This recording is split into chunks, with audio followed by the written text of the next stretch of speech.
Dragons, and mighty creatures akin to them, have fascinated humanity for thousands of years.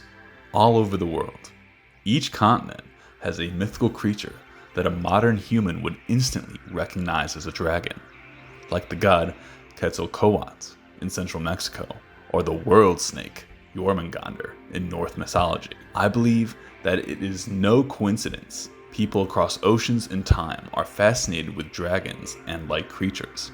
Dragons are a reflection of how humanity can be both terrified and impressed by the grace of serpents. Snakes that live amongst human settlements and in the wilderness beyond them have posed mortal danger to our ancestors. This prolificness of snakes in our lives, despite efforts to dislodge them, gave snakes some degree of respect towards their abilities. Early humans might have seen snakes move and thought of how they can make for interesting stories, or how they can make for good allegory to describe the forces of nature.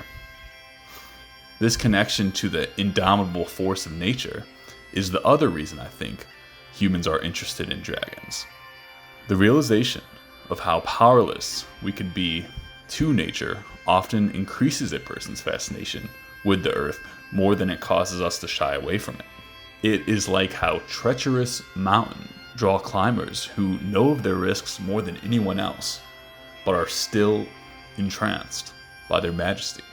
This sense of powerlessness is shown in stories where dragons have godlike powers over the earth, or the designs of European dragons that are an amalgamation of every predator in nature, such as wolves and eagles.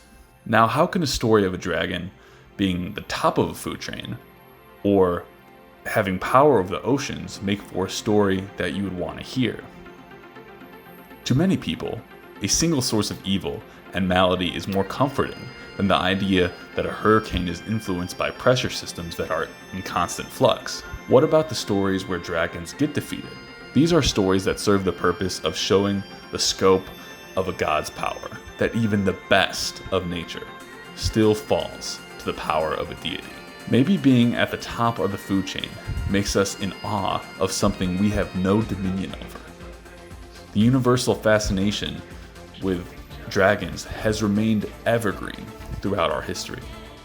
These stories, both major and minor, have had the ripple effect of inspiring an author to create a story of his own that has become a cultural phenomenon of titanic scale. Over the course of the series, we will examine the use of dragons in the television adaptation of the Song of Ice and Fire books, Game of Thrones, and the spin-off series House of Dragons and Knight of the Seven Kingdoms. In the next episode of this series, we will go over what the original series did well with dragons. This is Fictional Fun. See you next time.